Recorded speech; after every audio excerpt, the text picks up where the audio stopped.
ఇంకో చిత్రం ఏంటంటే మీరందరూ ఆశ్చర్యపోవాలి. బూడిద కోసం ఫైటింగ్, మామూలు ఫైటింగ్ కాదు. కడపలో కడపకు సంబంధించి రాయలసీమ సంబంధించినటువంటి ఫ్యాక్టరీ ఉంది, విద్యుత్ ఫ్యాక్టరీ. దానిలో అద్భుతంగా యాష్ వస్తుంది, ఆర్టీపీపీ రాయలసీమకు సంబంధించినటువంటిది. దీనిలో 4000 టన్నులు ఫ్లై యాష్ ఉత్పత్తి అవుతుంది. ఈ బొగ్గుతో తయారు చేసే విద్యుత్ కాబట్టి బొగ్గు కాల్చేసిన తర్వాత దానిలో 4000 టన్నుల ఫ్లై యాష్, దాన్నే పాండ్ యాష్ అని కూడా అంటారు.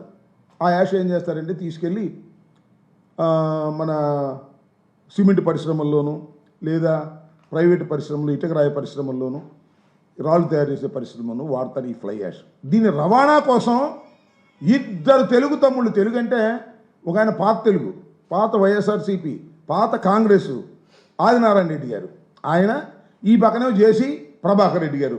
ఇద్దరు మామూలు ఫైటింగ్ కాదు, బూడిద కోసం అద్భుతమైన ఫైటింగ్ చేస్తున్నారు. ఇద్దరు కొట్టుకునే స్థితికి వస్తే, రోడ్డు మీదకి వస్తే ఎస్పీలు, సిఐలు, పోలీసులు మొత్తం కాపలా కాసే పరిస్థితి. పెద్ద రాద్ధాంతమే చేశారు, కొట్టుకునే కార్యక్రమం చేశారు. తాడిపత్రి నుంచి లారీలు వస్తే ఊరుకోనని చెప్పేసి ఆదినారాయణ రెడ్డి, తాడిపత్రి నుంచి లారీలు వెళ్ళి మేము తీసుకురాకపోతే ఫ్లై యాష్ని దీని సంగతి తేలుస్తాం అని ఆయన ఎస్పీకి లెటర్ వేసే డైరెక్ట్గా. అసలు ఆదినారాయణ రెడ్డి ఎవరు? ఆయనకి ఏం సంబంధం?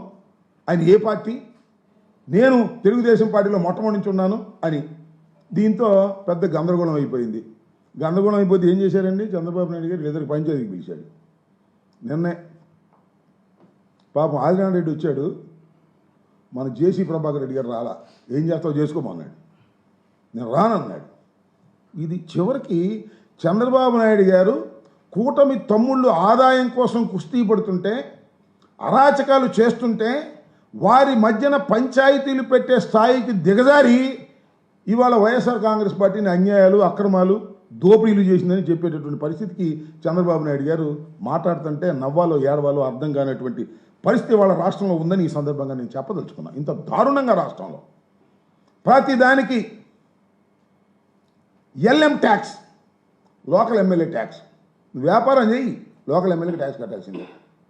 ఎల్ఎం ట్యాక్స్ లేకోకుండా ఏ నియోజకవర్గంలో అయినా ఏ వ్యాపారస్తుడైనా వ్యాపారం చేస్తున్నాడా? ఇది నారా చంద్రబాబు నాయుడు గారికి తెలియదా? నారా చంద్రబాబు నాయుడు గారు ప్రోత్సహించడం లేదా? లోకేష్ గారు ప్రోత్సహించడం లేదా? మొత్తం ప్రభుత్వ పరిపాలన అంతా గాలిగోలేశారు. వైఎస్ఆర్ కాంగ్రెస్ పార్టీ మీద పడ్డారు. YSR Congress party social media మీద పడ్డారు. అరెస్టులు చేస్తున్నారు. అవినీతి అక్రమాలకు మాత్రం అంతు లేకోకుండా పరిపాలన చేసేటటువంటి దౌర్భాగ్యమైన పరిస్థితికి ఇవాళ ఈ రాష్ట్ర ప్రభుత్వం దిగజారిపోయి అనేకమైనటువంటి మాటలు మాట్లాడుతున్నారు. అదే కాదు, ఈ ఆదినారాయణ రెడ్డి గారు వాళ్ళ నియోజకవర్గంలో ఆదానికి సంబంధించినటువంటి ఒక ప్రాజెక్టుని కట్టేదానికి రిత్విక్ కన్స్ట్రక్షన్స్ అంటే సీఎం రమేష్ కన్స్ట్రక్షన్స్ వాళ్ళది ఒక కాంట్రాక్ట్ తీసుకున్నారు. ఆయన దాన్ని సివిల్ వర్క్స్ ప్రారంభిస్తుంటే, డైరెక్ట్ సివిల్ వర్క్స్ ఎలా ప్రారంభిస్తావు, మా ఎమ్మెల్యే గారికి డబ్బులు కట్టాల్సిందే అని ఆదాని కంపెనీ అయినా సీఎం రమేష్ కంపెనీ అయినా సరే డబ్బులు కట్టండి మేము ఒప్పుకోము, కప్పం కట్టండి మేము ఒప్పుకోము అని చెప్పి దాని మీద దాడి చేసి అక్కడ దౌర్జన్యం చేసి ఆ సామాన్ అంతా పాల్గొట్టారు. అది ఒక పంచాయతీ.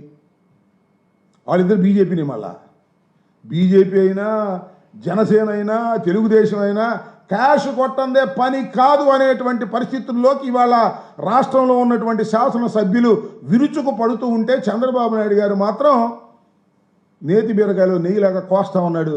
అన్ని సొరకాయలు కోసినట్టుగా కోసేటటువంటి మార్గం చూస్తున్నాడు చంద్రబాబు నాయుడు గారు. ఇది చాలా దుర్మార్గమైనటువంటి పరిస్థితిని మనం చేస్తున్నాం.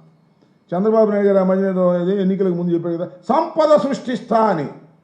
సంపద సృష్టించడం కాదు, సంపద సృష్టించుకుంటాం అంటున్నారు ఎమ్మెల్యేలందరూ. మేము సంపద సృష్టించుకుని మేము దోచుకుంటాం తప్ప రాష్ట్రానికి సంపద సృష్టించేటటువంటి పనే లేదు అనేటువంటి పద్ధతుల్లో ఇవాళ రాష్ట్రంలో పరిపాలన సాగుతూ ఉన్నది అని ఈ సందర్భంగా నేను చెప్పదలుచుకున్నా.